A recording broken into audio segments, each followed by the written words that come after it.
Hello and welcome everyone to VV studies. आज हम marketing management के 5th यूनिट का एक नया टॉपिक पढ़ने वाले हैं, दैट इज़ ग्रीन मार्केटिंग। अभी तक हमने पूरा चैप्टर्स पढ़े हैं, पूरे 5 यूनिट्स पढ़ लिए। उसमें हमने समझा कि मार्केटिंग क्या होती है। अब हम समझने वाले हैं कि ग्रीन मार्केटिंग क्या होती है। सबसे पहले तो हम ग्रीन रिवॉल्यूशन समझते हैं। ग्रीन रिवॉल्यूशन क्या था? बेसिकली आपको जब एनवायरनमेंट को सेव करना होता है तो उसको बोलते हैं ग्रीन मार्केटिंग। बहुत सारे तरीके से, जैसे हमें बताए कि हमारी सॉइल ख़राब हो रही है, हमारा एटमॉस्फेयर ख़राब हो रहा है, जो हमारी नेचर की जो ग्रीनरी है वो ख़राब हो रही है, उसकी वजह से बहुत सारी प्रॉब्लम्स हो रही हैं, जैसे ग्लोबल वार्मिंग की प्रॉब्लम हो रही है। सो ये बड़े बड़े जो इश्यूज़ हो रहे हैं बिकॉज ऑफ इंडस्ट्रियलाइजेशन, उसके लिए ग्रीन रिवॉल्यूशन आया था। उसके बाद आया है ग्रीन मार्केटिंग, जहाँ पे कंपनीज फोकस करती हैं कि वो ऐसे प्रोडक्ट्स बनाएं जो कि इको फ्रेंडली हों, एनवायरमेंटल फ्रेंडली हों, जिससे कि एनवायरनमेंट को हार्म ना हो। ऐसे प्रोडक्ट्स बनाओ जिसको आप रीयूज़ कर सको, रिसाइकिल कर सको, या फिर रिफर्बिश कर सको, या फिर आप ऐसी टेक्नोलॉजी बनाओ जिससे कि बिल्कुल भी एमिशन ना होता हो। जैसे कि जो अभी टेस्ला की गाड़ियाँ आ रही हैं या फिर ईवी गाड़ियाँ आ रही हैं, उनकी वजह से मतलब ऑब्वियसली उनसे थोड़ा नुकसान होता ही है नेचर को, but the company claims that इसकी वजह से पूरा इको फ्रेंडली गैसेज रिलीज होंगी। ऑब्वियसली जब आप पेट्रोल यूज़ नहीं करोगे, जब आप डीजल यूज़ नहीं करोगे, जब आप सीएनजी यूज़ नहीं करोगे, तो ऑब्वियसली नेचर को हार्म नहीं होगा उस चीज़ से। और अगर नेचर को हार्म नहीं हो रहा तो एक तरीके से इको फ्रेंडली प्रोडक्ट हुआ। इसमें ऑब्वियसली टेस्ला है, तो हमारे पास इंडिया में इंडिजीनियस हमारी कंपनी टाटा मोटर्स भी है, जो कि इसी के ऊपर बहुत ज़्यादा फोकस कर रही है। Government is also focusing on flexi fuel EVs, जिसमें अभी करंटली गवर्नमेंट इन चीज़ों के ऊपर डिसीजंस ले रही है कि जो लिथियम आयन बैटरी है, जिसके ऊपर 18% जीएसटी लगता है, उसके ऊपर 5% जीएसटी लगाया जाए। बिकॉज ऑब्वियसली गवर्नमेंट ईवी के ऊपर सब्सिडीज़ भी देती है, उसके साथ साथ अगर यहाँ पे उन्हें जीएसटी में भी अगर उन्हें बेनिफिट मिल जाएगा तो लोग ज़्यादा प्रेफर करेंगे ईवी मॉडल्स को, जहाँ पे ईवी वेरिएंट ज़्यादा से ज़्यादा कंपनी भी बनाएगी और जो कस्टमर्स हैं वो ज़्यादा से ज़्यादा परचेज करने की कोशिश करेंगे ईवी मॉडल्स को ही। वो फिर ज़्यादा रिलाई नहीं करेंगे ऑन पेट्रोल डीजल। ऑब्वियसली 100% हम ईवी के ऊपर रिलाई नहीं कर सकते, बट एक शिफ्ट पॉसिबल है। तो हो सकता है कि नियर फ्यूचर में, मतलब 5-10 साल में हमारा मार्केट का ट्रेंड चेंज हो जाए। जो आज पेट्रोल डीजल पे हम बहुत ज़्यादा डिपेंडेंट हैं, उससे शिफ्ट होकर अब हम आ जाएंगे ईवी पे। तो इससे एक फ़ायदा तो हमारी गवर्नमेंट को भी होगा और दूसरा हमारे एनवायरनमेंट को भी होगा। ऑब्वियसली यहाँ पे इको फ्रेंडली गैसेज होंगी,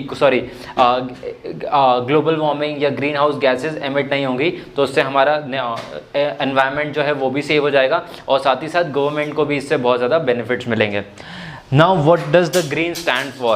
Green stands for, G stands for generalized with care। अगर आप किसी इंडस्ट्री या किसी ऑर्गेनाइजेशन की तरफ से समझो, तो सबसे पहले जो आप अपना प्रोडक्ट पोर्टफोलियो बनाते हो, आप अपनी कंपनी में सिर्फ एक प्रोडक्ट नहीं बनाते हो, आप बहुत सारे प्रोडक्ट बनाते हो। जैसे कि हम अगर टाटा मोटर्स का एग्जाम्पल लें, तो टाटा मोटर्स अभी पेट्रोल, डीजल, ईवी, सीएनजी चारों ही मॉडल्स की गाड़ियाँ बनाए, चारों ही वेरिएंट्स पे वो फोकस कर रहा है। Obviously their focus is shifting towards EV model, जहाँ पे उनका एम है कि वो ज़्यादा से ज़्यादा ईवी मॉडल्स को बनाएं। जैसे जैसे कस्टमर्स डिमांड बढ़ती जाएगी तो वो और नए मॉडल्स निकालेगा। बहुत सारे रिसर्च एंड डेवलपमेंट इस चीज़ के ऊपर कर रहे हैं, जिससे कि कस्टमर्स को बेनिफिट हो सके ज़्यादा से ज़्यादा ईवी मॉडल से, गवर्नमेंट को भी उससे बेनिफिट हो और एनवायरनमेंट को भी उससे बेनिफिट हो। बट क्या उनके सारे जो उनका पूरे प्रोडक्ट पोर्टफोलियो है वो क्या सारे के सारे इको फ्रेंडली हैं? ऑब्वियसली नहीं।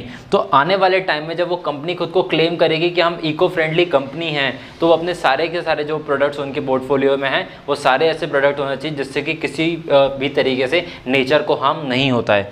Next is remember the research and development, remember the nature, mother nature, earth. जब आप कोई भी नया प्रोडक्ट डिज़ाइन कर रहे हो तो रिसर्च एंड डेवलपमेंट के टाइम पे इस चीज़ को ध्यान में रखें कि आपका मदर नेचर को उससे क्या हार्म हो रहा है या नहीं। बिकॉज बहुत सारे ऐसे प्रोडक्ट्स होते हैं जिसकी वजह से, जैसे कि पॉलीथीन गवर्नमेंट ने बैन करी है, तो पॉलीथीन बैन करने का रीज़न क्या है? बिकॉज वी नो कि जो प्लास्टिक बॉटल्स होती हैं वो अर्थ से कभी डिग्रेड ही नहीं होती हैं। हमारे ओशियंस उससे बहुत ज़्यादा हार्म हो रहे हैं, हमारी सॉइल उससे बहुत ज़्यादा हार्म हो रही है। तो अगर इस सॉइल को बचाना है, अगर हमें वाटर्स को प्रिजर्व करना है, अगर हमें अपने नेचर को प्रिजर्व करना है, तो हमें वो प्रोडक्ट बनाते वक्त याद रखना पड़ेगा कि इस प्रोडक्ट को क्यों यूज़ नहीं करना है। जैसे कि आप सिक्किम अगर जाएंगे तो सिक्किम में प्लास्टिक बॉटल्स परमानेंटली बैन है। वहाँ पे अगर गवर्नमेंट ने आपको देख लिया, चाहे आप टूरिस्ट ही हो, चाहे वहाँ के लोकल बिलोंगिंग्स में रहते हो, अगर गवर्नमेंट ने देख लिया या फिर किसी भी गवर्नमेंट अथॉरिटी ने अगर आपको देख लिया कि आप प्लास्टिक बॉटल्स यूज़ करो, तो आपके ऊपर हैवी फाइन्स लगाएंगे। तो इस तरीके की चीज़ें जो कि सिक्किम में हो रही हैं वो पूरे इंडिया में होनी चाहिए, स्पेशली जो टूरिस्ट प्लेसेस होती हैं। हम लद्दाख जाते हैं, हम हिमालय जाते हैं, हिमालय की ब्यूटी की तारीफ़ करते हैं, हम गोवा जाते हैं, वहाँ के बीचेस की तारीफ़ करते हैं, बट स्टिल जब हम वापस आते हैं तो उसी को पॉल्यूट करके आते हैं। तो हमें ध्यान में रखना, ये चीज़ ध्यान में रखना चाहिए,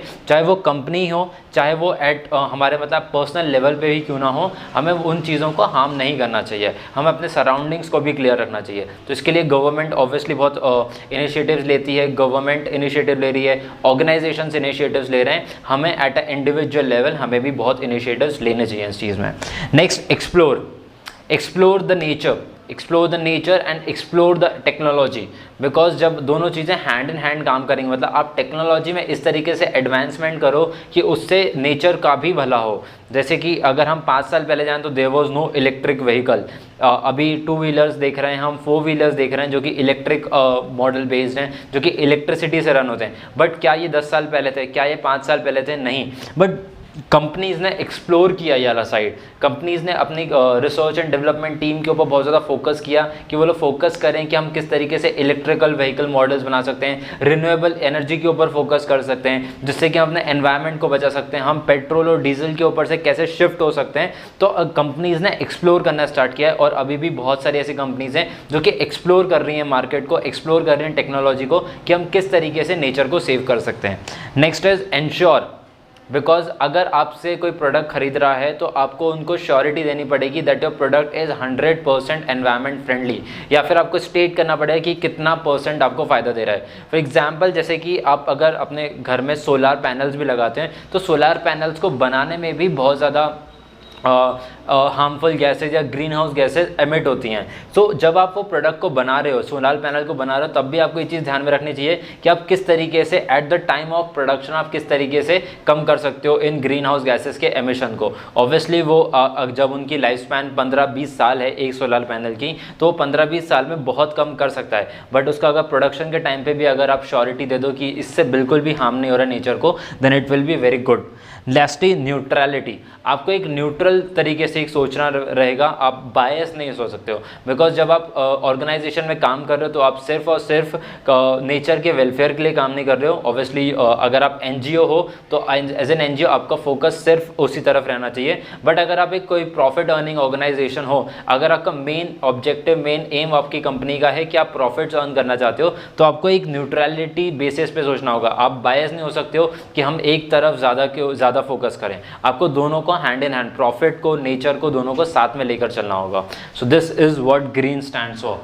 next, adaptations of green marketing, कि आप किस तरीके से ग्रीन मार्केटिंग अडाप्ट कर सकते हो बीइंग एन ऑर्गेनाइजेशन। सबसे पहले कॉम्पिटिटिव एडवांटेज, बहुत सारी ऐसी कंपनीज़ हैं, जैसे कि अगर हम टेस्ला की बात करें तो टेस्ला ने कॉम्पिटिटिव एडवांटेज लिया है, बिकॉज दे न्यू की मार्केट में बहुत सारी ऐसी कंपनीज़ हैं जो कि पेट्रोल डीजल इन गाड़ियों को बना रही है, बट कोई भी एनवायरमेंटल फ्रेंडली गाड़ियां नहीं बना रहा है। वो ऐसी गाड़ियों पे फोकस नहीं कर रहे हैं जो कि ग्रीन हाउस गैसेज एमिट नहीं करते हैं, वो इलेक्ट्रिसिटी के ऊपर फोकस नहीं कर रहे हैं, वो रिन्यूएबल एनर्जी के फॉर्म्स के ऊपर फोकस नहीं कर रहे हैं।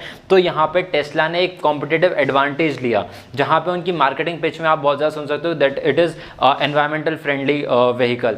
अब आपके पास मान लीजिए ऑप्शन है, एज अ कंज्यूमर आपके पास ऑप्शन है, आप ऑडी ले लो, BMW ले लो, टेस्ला ले लो, सेम रेंज की अगर आप गाड़ियाँ अगर आपके पास ऑप्शन है तीनों गाड़ियों में से, तो हो सकता है कि एज एन अगर आप बहुत ज़्यादा नेचर लवर हो, अगर आपको नेचर से बहुत ज़्यादा प्यार है या आप सोचते हो इन चीज़ों के बारे में, अगर आप सोशली बहुत ज़्यादा एक्टिव हो, तो आप ये सोचोगे कि क्यों ना मैं टेस्ला की गाड़ी ले लूँ, जिससे कि मुझे पेट्रोल का भी खर्चा बच जाएगा। ऑब्वियसली 50 लाख की गाड़ी लेने वाला ये चीज़ नहीं सोचेगा कि मैं पेट्रोल के पैसे बचा लूँ, but that is one of the advantage. Government आपको सब्सिडीज़ भी देंगी उस चीज़ से, और साथ ही साथ एनवायरनमेंट भी हार्म नहीं होगा।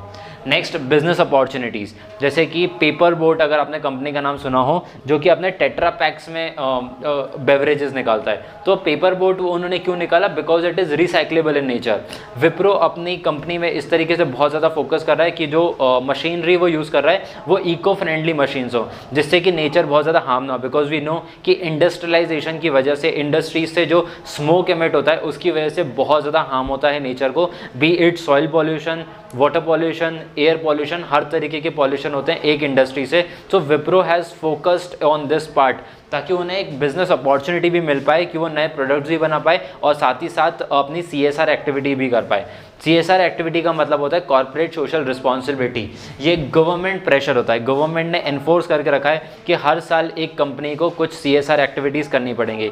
तो हर company at their own level कुछ CSR एक्टिविटीज़ करता है, जिसकी वजह से उन्हें टैक्स बेनिफिट्स भी मिलते हैं और गवर्नमेंट की तरफ से उनके ऊपर बहुत ज़्यादा प्रेशर भी बिल्डअप नहीं होता है अगर आप प्रॉपरली CSR एक्टिविटीज़ कर रहे हो तो कुछ होते हैं जो कि पॉवर्टी के अगेंस्ट काम करते हैं, कुछ होते हैं जो नेचर के लिए काम करते हैं, कुछ होते हैं जो कि हंगर भुखमरी के लिए काम करते हैं। So everyone has their own agendas, everyone has their own focus, but there are companies जो कि एनवायरनमेंट के ऊपर काम करती हैं, जैसे कि विप्रो।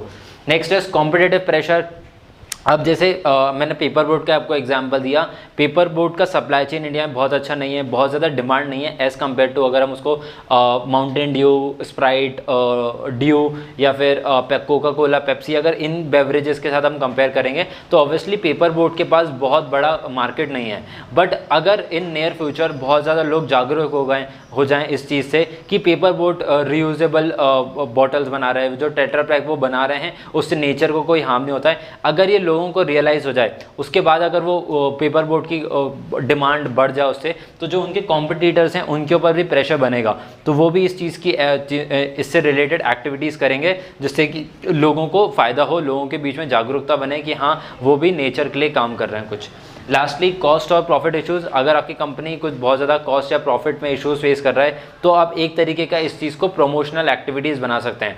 जैसे कि आपने शायद नाम सुना हो इकोशिया का, जैसे हम गूगल क्रोम यूज़ करते हैं उसी तरीके से एक कंपनी है इकोशिया। इकोशिया एक नई कंपनी है जो कि सेम जो आप ब्राउज़र यूज़ करते हो क्रोम का, उसी तरीके से आप इकोशिया भी यूज़ कर सकते हो।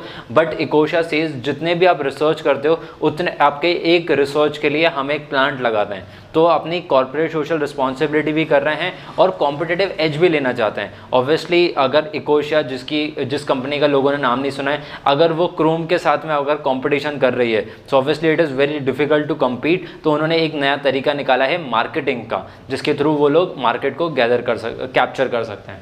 Next 3 P's। हमने मार्केटिंग के अभी तक 4 P's पढ़े थे, that was price, place, promotion, product. This was the basic 4 P's of marketing. But यहाँ पे एक नए 3 P's हैं of green marketing, where you focus on people, profit and planet. आप सबसे पहले पीपल मतलब आप अपने कस्टमर के ऊपर फोकस करोगे कि आपका कौन कस्टमर है, आपके कस्टमर के नीड्स वांट्स क्या हैं और कहाँ रहता है आपका प्रोडक्ट, उसकी ज्योग्राफिकल लोकेशन क्या है, उस बेसिस पे आप उसको प्रोडक्ट सप्लाई करोगे। नेक्स्ट ऑब्वियसली अगर आप कोई कंपनी रन कर रहे हो तो आपका main objective is profit earning. So first you will focus on the customer, then you will focus on your then you will focus on the profit that you will earn from the company, and lastly you will think of the planet कि अब मैं company इस जो मैंने profit earn किया है, जो मैंने मार्केट कैप्चर किया है, उससे मैं अपने प्लानट का किस तरीके से भला कर सकता हूँ, प्लानट के लिए क्या कर सकता हूँ जिससे कि मैं नेचर को हार्म ना करूँ। So this was all about green marketing. I hope the topic is clear to you. Thank you.